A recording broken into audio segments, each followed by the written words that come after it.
Hello, good morning and welcome back to the Shire. Jared's joining me today and we've just had a wonderful feeding night last night. Jared, how did it go? Good. You pleased with the way it went? Mm-hmm. Good. So let's we've cleaned everything, haven't we, this morning, Jared, and we're not going to go into too many rubs because they're digesting their food, but there is one particular snake that we wanted to show you. Should we have a look at this beautiful snake, Jared? Which one did you want to show in the light box, Jared? Yeah, this one. This one here. So Atlas. So Atlas is a cinnamon pied, and she is a pastel cinnamon pied, isn't she? I think so, yeah. And she's good size now. Really beautiful. Hiding under her paper. She's hiding under her paper. We're just a lovely black dot on her though. Yeah. She's very close to a panda pied, isn't she? Similar, And yeah. who were the parents for this one? Let's have a look at the parents. Parents were pastel yellow belly pied to cinnamon pied. Pastel yellow belly pied, so that would be Buttercup. Buttercup. Let's have a little look at her, see how she's doing. So this is the mother. She fed really well last night, so we won't take her out. And the father, Jared? Cinnamon pied, Elvis. Elvis. Now Elvis actually didn't eat because he's a breeder male. And here he is. There's the black tag that denotes. There's the black tag that denotes anything that doesn't eat. And Jared, have you recorded everything that has eaten? There he is. Should we put him over my neck so he features in the video? So the nice thing is that with Elvis is a beautiful boy, and let's have him come out, and he hasn't eaten, so he should be fine to spend some time with us. So you will be the ringer for today. Hopefully he'll be fine. Is he okay there, Jared? Mm-hmm. Is he one of your favourites? Because you love cinnamon, don't you, Jared? Yeah, I do. And he matches nicely with my outfit, would you say? Yeah. Yeah, he's beautiful. So he's the daddy, and I think what we should do is maybe just show this beautiful girl, Atlas. There's her in the Shire light. I'll have a little peek of her. She's a little bit shy at the moment, but she's about 4 months old, is she? Yeah, about that. Yeah. Does she look up like her daddy?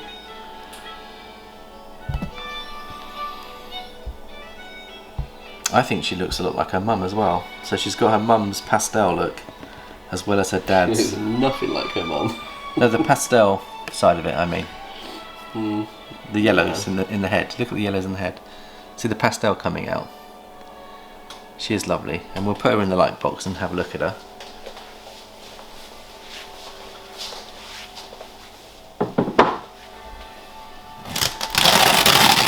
Oh, looks like we have a gift from the ring. Bilboa is sending us another gift, Jared. We'll go and look at that later. But let's just put Atlas in here, and you can take some nice shots for your Instagram as well, Jared. Why is it important to take nice shots for Instagram? Jared, any ideas? Of course I know. You don't have to ask me all those questions. No, for our viewers though, who might be thinking about setting up. They know. Okay. They know it's important to get good shots so people can see your lovely snakes. Yeah. She is lovely, isn't she? One of our future breeders, so when she's up into the size. And I think we'll weigh her as well, see how she's weighing in. When she was born, she had a lovely two-tone effect on her face. Yeah. She's still got a bit. Has it changed at all or not? It's gone a bit lighter, but it used to look almost like a panda pied. Yeah. And that black dot on the back, it's just absolutely beautiful. Yeah, I do like it. It sort of looks like a splodge of ink that's spilled. Yeah. So they do actually create extra black spots as they grow older, Jared. Let's put her carefully in there. Do they? Yeah. So if you look at the daddy. I thought it was just bananas. No, when I say black spots, that with each shed there's 311. 311. She's 311. That's pretty healthy, Jared. Should we put her back? Yeah, because she ate yesterday, so I don't want to mess around with her too much. Daddy wants to say hello. Look, there's Daddy, showing an interest in her baby, and she's lovely, Jared. And look, he's checking you out. They're both beautiful animals, and anyone that gets cinnamon pieds into their projects will be more than happy to plug them in. And this guy is such a good breeder, isn't he, Jared? Yeah. So, and what have you used him for in terms of the pairings this season? Whew, I have to remember them all. He's gone to 100% hide girl, so we can get some more Yeah. cinnamon pieds and try and prove her out. Is that Phoenix? Yeah, Phoenix. Do you want to have a quick look at Phoenix to see what she's like? Maybe we can show our viewers a few snakes before we get into our discussions. Oh, she's in the shed and she's made a big mess. Yeah. So need to give her a clean. No, this is why we checked this out. We haven't cleaned it yet, have we? No. They're all yours? Is that mine? That's your one. I did the rest. So. You did that one. Thank you, Joe. Should we just check the other ones, see how they're looking? How's Toast doing? It's good. She laid some eggs the other day and she fed for us. So. Did she feed? Yeah. Isn't that amazing? So how many days has it been between her? 2 days. God, that's laid eggs and then fed 2 days later because we cleaned her out well. That's amazing. So there we go. There's some feedback for you on the power of cleaning a female. She fed within 2 days. And what did she take, Jared? She had a wiener. She had a wiener, so we started with a large wiener, and then we'll gently offer her probably a small rat next week. Yeah. So isn't that wonderful news? Now we've had to make an adjustment with the eggs, Jared. Should we just talk about that? Because you came in this morning and found that there was a small problem with this new incubator. Yeah, I came in this morning to check it, and the temps weren't quite right. So just to make sure the eggs were all right, I took them out of there. Yeah. And I put them into our incubator that we know is working. Yes. And is reliable. So they're all in there now. Okay, and you've also canned them as well to make sure. I've canned them, yeah. Okay, because we did get a small drop in temperature there. Hopefully it hasn't affected them. Yeah. It might have, but we'll find out. Yeah. So we'll keep a close eye on the new first clutch. We do hope and pray that the embryos are okay, but there was a glitch. We've had very cold weather as well. It's been snowing out in the forest, and I'm just wondering whether the adjustment there, but the ambient temperature is still okay. It has dropped a little bit. Yeah. Have you checked the ambient temperatures to see if that impacts on Yeah, it's still 80 in here. Okay. It might be the brand new incubators take a while to settle in, but we know that this is a reliable one that we've got. So I'll play with that one and get it sorted out for the next clutch. Okay, so let's find out what the ring's bringing us today.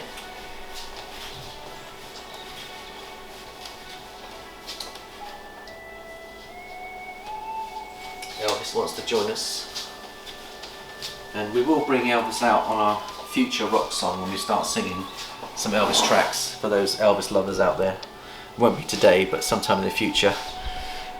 We want a bit of rock and roll, and I shall do my Elvis impression for you wonderful people out there.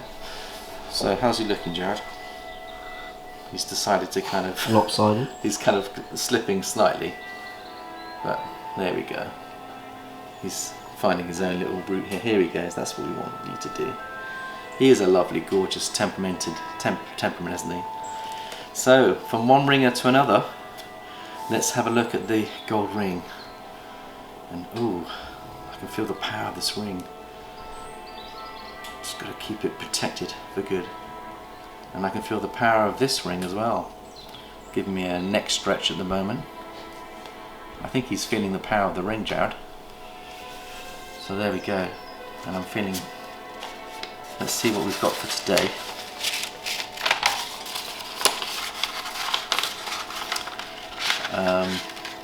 I think we want to talk about humidity levels, Jared. And what ways are there to lift humidity when we need to lift them? I noticed that you, in your cleaning today, you noticed that some of the girls are about to lay. You've given them dry bedding. And what's the purpose of that, Jared? Just so that the eggs don't pick up any moisture. Yeah. Which can ruin them. So it's a good tip, isn't it? If you're getting close now to ovulations and getting close to having girls give you eggs, it's really wise to actually make sure they've got dry bedding. Obviously you still want some humidity in the rub, but dry bedding is key. Now Elvis is he's exploring, he's leaving the Shire here, he wants to go on an adventure with me. Elvis has left the building. Elvis has left the building. So let's just, maybe we'll slip him back, shall we? Sure. Here we go, come on Elvis, where are you? He's actually wrapping around the chair, that's what he's doing. You can see him, Jared? Yeah. He's definitely on exploration. He's enjoying it. So let's just take him out. And then let's just say goodbye and send our love to you. And he wants to send his love to everybody. There you go. He's been wonderful, hasn't he, Jared? He's a lovely animal. We'll put him back in his home.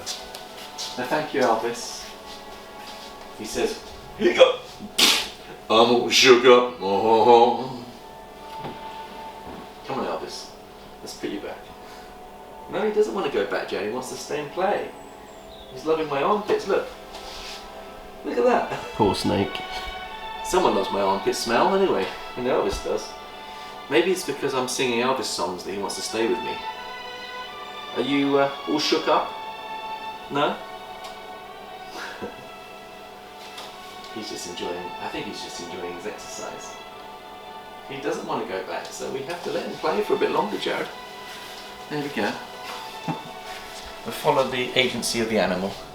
But what other ways, Jared, are there to adjust your humidity, and besides what are the different techniques of adjusting humidity? So you can have a bigger water bowl and put it on the hot end. Yes. Because if you put it on the hot end, it will evaporate. So get more moisture in the air. Yeah, if you want to put extra humidity into your rubs, then you can go for a bigger bowl, or you can move it closer to the heat source. You can change substrates, so you can have something like lignocell, or you could have cocoa block or cocoa husk or something like that. Absolutely. That holds the humidity very well. Yeah. You can stick in an extra paper towel that's been sprayed down with water. Yes. You can put a couple of sprays of water in there. Yeah. Not to drench the paper, but yeah. Get a bit of water in the air. Yeah. You can add a humidifier to the room, and if it's too humid, you can add a dehumidifier to the room. Yes. Or take out the bedding, change it for paper towels, smaller water bowl, loads of different things you can do. Yeah. He's so beautiful. You are gorgeous. Well, look, he's giving me a cuddle and a kiss now. Oh, the beautiful, peaceful environment of the Shire, Jared, isn't it just lovely? And now he's on exploration again, look. There he is. Well, there's some good ideas there, Jared, thank you. And we've got the fogger, obviously, that we can use, both in the rubs and outside in the facility. That can help. We can let natural humidity come in from the natural air by opening up a window or even door. Obviously, you've got to be careful with that because you could lose heat, but that's another way of naturally bringing in humidity. And obviously, you've got this device which you were thinking of using. I can smell grapefruit in the air, Jared. What happened this morning? Because I came in late, but what was the reason why you put grapefruit in the air?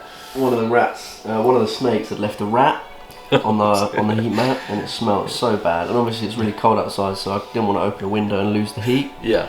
So I've put some natural oils into a diffuser. Yeah. That's making the room smell a bit better. Yeah, I think that's great. I came in and I thought Jared was having a grapefruit breakfast, didn't I, Jared? But it's fine now. I can't smell any rat smell, so you've obviously done the business, Jared, so well done.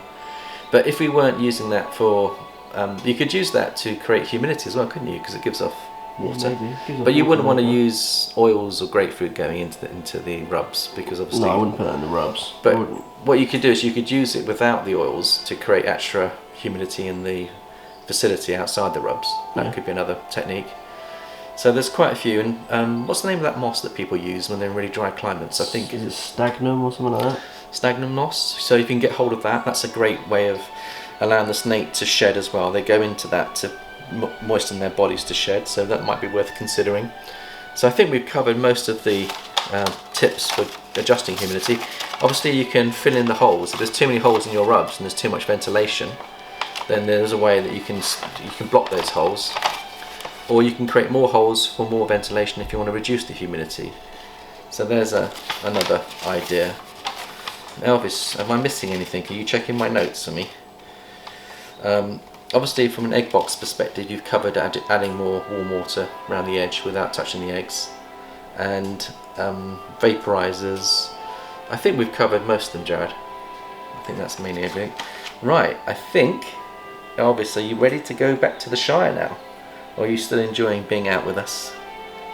He is gorgeous, Chad, isn't he? Yeah. I think he's really enjoying this playtime. And there's a balance to be had, isn't there? Even during the breeding season, snakes need enrichment time. And they're having a wonderful time, but I think personally I think it's fine if a snake wants a bit of time out for exercise with us, bonding with us, then I think why not? But he's tremendous. Oh, you are lovely. Right, let's see if we can put him back and then we can move on with the next topic.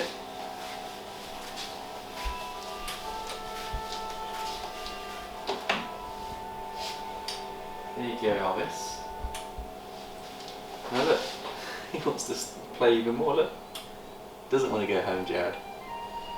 I think he will have to come on my adventure. I believe we're going to go on an adventure soon, Jared. So maybe Elvis should join us on our adventure out of the Shire. He's giving us the signals that he doesn't want to stay in his home, he wants to play. So we'll give him more time. Here we go, Elvis. Are you choosing to go home now? Yes, he is. Look, he's choosing to go home. So there we go. We'll let him rest so that next week he'll be ready for his next breeding cycle. So we'll say good night, Elvis. You sleep tight in your lovely rug. Enjoy peace in the Shire. So, how are we doing for time, Jared? You got 15 minutes. We're halfway through today, which is wonderful because let's see what Uncle Bilbo's sending me. He wants us to watch something about how he built up a friendship with Gandalf, and he said that Gandalf will be visiting soon, and I believe he's on his way. But while we're waiting for Gandalf, he said, would you like to see how his friendship developed over many, many years? And I think I've got a video I'm going to share with you. I think it's called Gandalf in Bag End, which is the name of the place where Bilbo lives, Bag End, and hence Baggins. So let's have a look at that, Jared, and to see how they built up their friendship.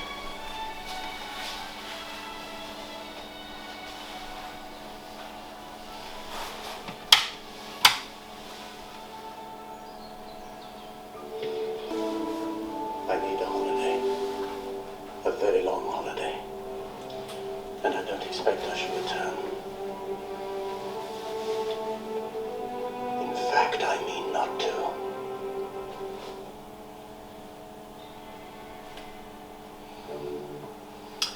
Well, Jared, well there we go. You can see that close friendship that they have one for another. And friendship is a very important part of life, isn't it, Jared? And fellowship. So what are the advantages of building up good friendships in the hobby, Jared? Can you think of any great reasons to build up these friendships within the hobby that we're pursuing? Yeah. What are some of the things that you would say are good to, you know, are good parts of friendship? Well, I think it's good. It's a bit like, depends which way you're looking at it. If you're looking at it from solely based on the snakes, it's good to have friends that have experienced things before. So Yes. if something happens to your snake that you're not sure about, you have someone you can talk to, see if they've experienced it or if they have any insight. Yes. In more of a business sense of view, it's good to network so that you can have more people that have new genes that you can acquire, or genes that they want that you have that you can swap with them. Very good. It's just nice to have other people in the same hobby that you can get on well with and create a friendship and a bond with. I agree. It's a bit like going fishing, isn't it, in the Shire, Jared? When we go together, and hopefully this afternoon we're going to go. That when you caught your first salmon together, and we managed to catch that on video, didn't we? And we bonded as father and son in that experience. And if I would have sent you on your own and I'd not experienced that with you as a father, the whole experience would have been probably 50% of the joy has been kept for yourself, but to share with others. And this is another reason why we share our hobby, is to share our joy, because there's people that want to come back to the hobby because they can see the joy it's bringing us and the entertainment that we give and the love.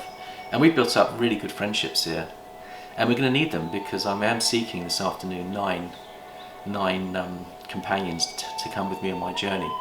I need 9 strong subscribers and friends out there that are going to help me in this journey, and I'm going to invite them to comment in this video or even personally PM me to say whether you'd like to be one of the 9 companions of the Fellowship of the Ring.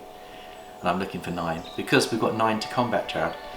There are 9 dark side forces, the 9, I think they're called wrath tongues, that are out there that are basically looking to destroy what we're doing, and we need to have 9 to combat them, and I'll introduce you to those later. But there are some wonderful friendships to be developed here, and we've got them in Rob, and we've got them in the 4 Horsemen, and ironically those 4 Horsemen are white knights as opposed to dark knights, so we want to draw upon the strength of the 4 Horsemen to help us in our journey, and we've already drawn upon their strength, and we appreciate all of them: Rob, Ron, Shane and Richard. You are truly 4 noble horsemen that we admire and look up to you, despite the attacks that perhaps we receive in this hobby from those that do not understand the righteousness of these white knights. and often they come from the dark side of the hobby and the force. So let's have a little look and see what other things. Just got time to show you how I first met Gandalf. So how much time do we have, Jared? 5 minutes. 5 minutes, just enough time to show you my first meeting with Gandalf for a long, long time. He's coming to visit me.